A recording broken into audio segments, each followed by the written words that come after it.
Hello everyone, welcome to simple food and recipe. मैं रानी लता आज बनाने जा रही हूँ लौकी के कोफ्ते नए तरीके से। तो चलिए बनाते हैं लौकी के कोफ्ते। तो मैंने ली है ये एक लौकी को मैंने अच्छे से छील लिया है। छीलने के बाद अब इस लौकी को मैं जा रही हूँ कद्दूकस करने। तो इस तरह से लौकी को मैंने कद्दूकस कर लिया है और लौकी कद्दूकस की हुई का मैं पानी नहीं निकाल रही हूँ, इसी में ही मैं बेसन छान रही हूँ 3 बड़े चम्मच। लौकी से हमें आधा बेसन लेना है, ज़्यादा बेसन हमें नहीं लेना है। तो इस तरह से बेसन हमारा छन चुका है। अब मैं डाल रही हूँ इसमें मसाले। तो आधी चम्मच हल्दी पाउडर, आधी चम्मच मिर्च पाउडर और स्वाद के अनुसार नमक और आधा चम्मच धनिया पाउडर। तो लौकी का मैंने पानी नहीं निकाला है, यानी कि कसी हुई लौकी का मैंने पानी नहीं निकाला है। मैं इसी तरह से बेसन और इन मसालों को अच्छे से मल रही हूँ और मैंने ये मल के रख दिया है, यानी कि मिला के रख दिए हैं सब मसाले और बेसन। और 1 मिनट के लिए मैं छोड़ रही हूँ इसी तरह से। तो जो मसाले मैंने कसी हुई लौकी में डाले थे, तो लौकी ने थोड़ा पानी छोड़ दिया है। पानी छोड़ने के बाद मैंने थोड़ा सा मिला दिया है फिर से। और हमें उसी तरह से अब ये तलने हैं तेल में। तो मीडियम फ्लेम पर मैंने रखी है कढ़ाई में मैंने डाला है मस्टर्ड ऑयल। और अब मैं इस तरह से हाथ से लेके ये कोफ्ते बना रही हूँ और तेल में डाल रही हूँ। तो इसी तरह से मैं लौकी के कोफ्ते बनाती जाऊंगी और ऐसे हाथ से बना के थोड़े चपटे तेल में तलती जाऊंगी। और जब ये अच्छे से एक साइड से सिक जाएं तो मैं अब इनको पलटने जा रही हूँ। जल्दी से इनको नहीं पलटना है। हमें लौकी का पानी नहीं निकालना है। लौकी का पानी निकालने से जो क्या होता है, हमारी लौकी एकदम ड्राई हो जाती है। तो ड्राई लौकी के जो कोफ्ते हैं वो ज़्यादा टाइट आते हैं और इस तरह से बनाने से जो कोफ्ते होते हैं वे काफ़ी सॉफ्ट होते हैं। तो आप इस तरह से एक बार ट्राई कीजिए। तो मैंने ये चेंज कर दिए हैं कोफ्ते, और कोफ्ते चेंज करने के बाद भी फिर मैं मीडियम फ्लेम पर इनको सेक रही हूँ तेल में।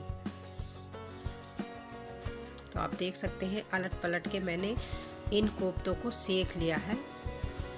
और अब ये कोफ्ते फ्राई हो चुके हैं, यानी कि मैंने इनको तेल में अच्छे से तल लिया है। तो मैं इनको इस तरह से निकाल रही हूँ, तेल को अच्छे से इनमें निकाल के। अब मैं इसी तरह से और दूसरे कोफ्ते बना रही हूँ। तो इसी तरह से मैं इन कोफ्तों को अदल बदल के तेल में अच्छे से फ्राई कर लूँगी।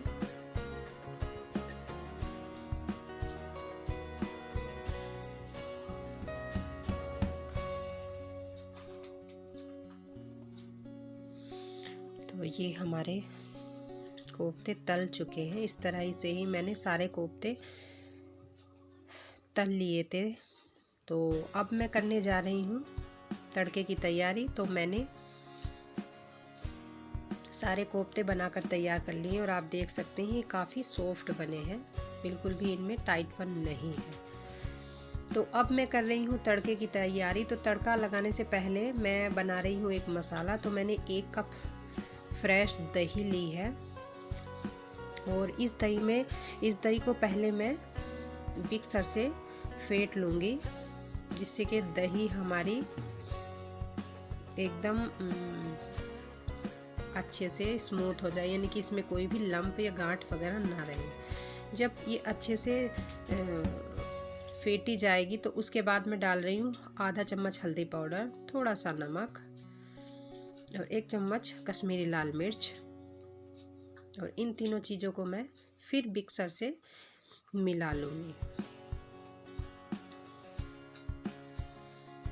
इस तरह से। तो इस तरह से हमारा जो मसाला है दही वाला वो बनकर रेडी हो गया है। हमें इस तरह का मसाला रेडी करना है। तो उधर मैं मीडियम फ्लेम पर मैंने कढ़ाई रखी थी, उसमें मैंने 2 चम्मच तेल डाला था मस्टर्ड ऑयल। तो उसमें मैं डाल रही हूँ 1 सूखी लाल मिर्च और अब मैं डालूँगी 2 हरी मिर्च कटी हुई। आधा चम्मच जीरा,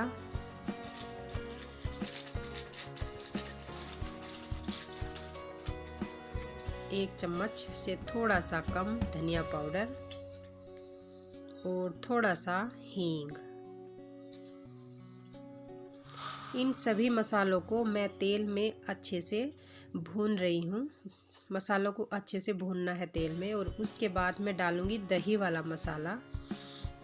मसाले भुन चुके हैं तो मैं डाल रही हूँ अब दही वाला मसाला। तो दही को हमें मसालों में डालकर चलाते रहना है, नहीं तो हमारी जो दही है वो फटने लगेगी। तो हमें इस तरह से चलाते रहना है जब तक कि हमारी ये दही वाला मसाला पकने न लगे। तो मैं इसी तरह से चला रही हूँ और ये मसाला हमारा जो है पकने लगा है। जब दही वाला मसाला पकने लगे तो मैं डाल रही हूँ उसमें टमाटर प्यूरी। मैंने कुछ टमाटरों को पीस लिया था मिक्सी में, और अब मैं डाल रही हूँ इस मसाले में टमाटर प्यूरी। आप अपने अकॉर्डिंग गाढ़ा या पतली ग्रेवी बना सकते हैं। मैं इसमें थोड़ी पतली ग्रेवी बनाऊंगी, और मैंने डाला है इसमें 1 बाउल पानी, यानी कि 1 कटोरी पानी। और पानी डालने के बाद मैं चला लूँगी, और जब ये थोड़ा पकने लगे तो तब मैं डालूँगी स्वाद के अनुसार नमक। और अब मैं छोड़ दूँगी इस ग्रेवी को बिना ढके पकने के लिए। तो मैं इस ग्रेवी को पकाऊंगी 3 से 4 मिनट के आसपास, और ग्रेवी हमारी अच्छे से पक चुकी है। आप देख सकते हैं इसके ऊपर काफ़ी तेल आ चुका है। तो मैं अब डालने जा रही हूँ इसमें कोफ्ते। तो इस तरह से ग्रेवी पकने के बाद मैं डाल रही हूँ कोफ्ते। तो कोफ्तों को मैं इनमें छोड़ दूँगी आधे घंटे के लिए। तो आधे घंटे बाद मैं फिर से देखूँगी कि ग्रेवी और कोफ्ते हमारे किस तरह से दिखाई दे रहे हैं। तो मैं आधे घंटे के लिए रख रही हूँ ढककर कढ़ाई को। तो उससे पहले जब हमारे कोफ्ते बनकर रेडी हो जाए, मैं डाल रही हूँ बारीक कटा हुआ हरा धनिया,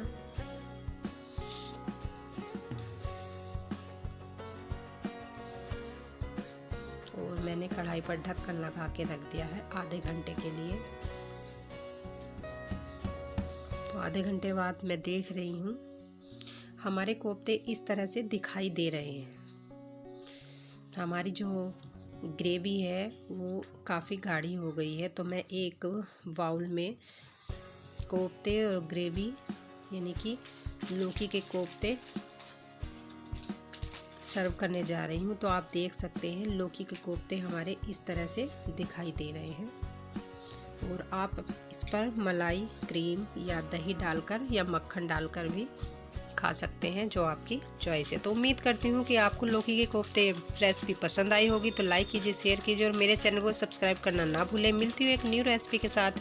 रखिए अपना ढेर सारा ख्याल। तब तक के लिए बाय बाय।